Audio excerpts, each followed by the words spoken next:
Hey folks, we're going to talk about your first project. That's project 0 here. You can find it here in assignments, project 0. Now I've got the edit button, you won't have the edit button, but that's okay. So we're going to be doing a little retirement calculator project here. There's a lot of steps to it, but I promise it's not so bad once you actually get started here. So there's the link to create the repository for project 0 for you. Please put your project 0 code in the project 0 repository. I want to try and keep these things separate here. And then what you're going to submit is the URL to your repository and a self-assessment using the rubric. Now, there's no way that you can actually click on it, so you're just going to have to tell me, hey, for this item here, I got 2 points. This item here, I got 2 points. This item here, 2, and however you want to do that. Item 1, 2, 3, 4, 5, that's fine. If you want to copy paste the names, that'll work out too. But score yourself. Right? That's your chance to go and see how you're going to score, right, when I go and score these. So anyway, our PHP application will allow a user to estimate retirement savings growth. So we're going to make a form, whether or not it's a PHP file or HTML file, doesn't matter. It'll ask for a bunch of different things. The name, the age they wish to retire, their current bank savings, their current market investments, the amount saved in the bank each year, and amount invested in the market, in market each year. That should be invested, right? Invested in the market each year. We're going to validate each type of input to make sure it's the type expected. So for numeric types, make sure to do the filter validate with integers, or maybe even doubles, floats, if they are, you might expect the decimal. So right, age is probably whole numbers, current saving, that's probably all whole numbers. You should be okay with ints, but if you wanted to, that's fine.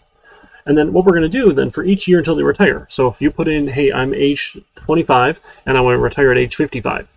Right, for each year, that'll be 30 years for that loop. We're going to calculate the value of the retirement savings. For bank savings, we're just going to assume a constant 1% interest rate. So take the last year's total, add the amount saved each year, right? How much are they putting in the bank each year, and then add 1%.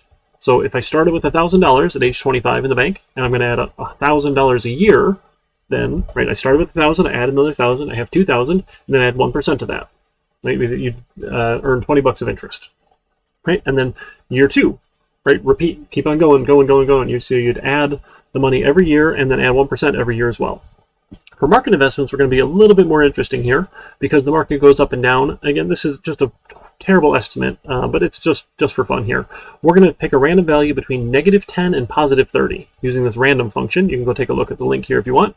And that will be the percentage of gain or loss. So it's not a fixed 1%. Right? So the value could go down, the value could go up. We're going to take last year's value, add the amount invested each year, and then go up or down that percentage, right? So possibly you could lose 10%, possibly you could gain 30%. It should kind of average out in the middle there, but that's okay. So, some sort of range within there.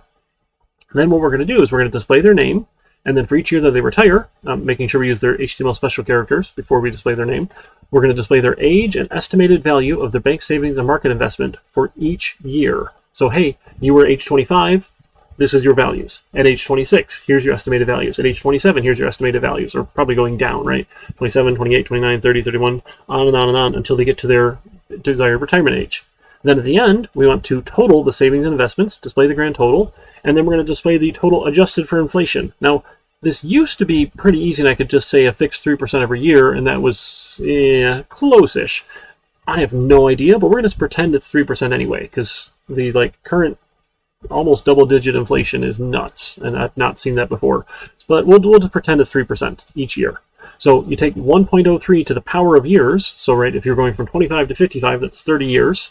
So 1.03 to the 30 here will give you the number we're going to divide that grand total by.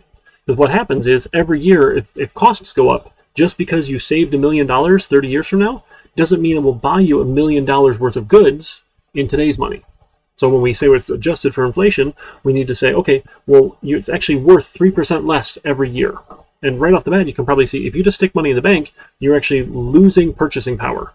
So yeah, you'll increase the total here, but it won't be worth as much because 30 years from now, milk is probably going to be like $10 a gallon instead of $3 a gallon.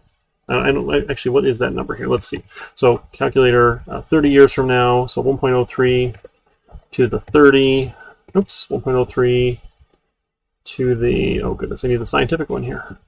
1.03 to the 30 here is 2.4. So everything will be about 2.4%, 240% more expensive. Right? So if milk was $3 now, 200% would be $6, another half of that.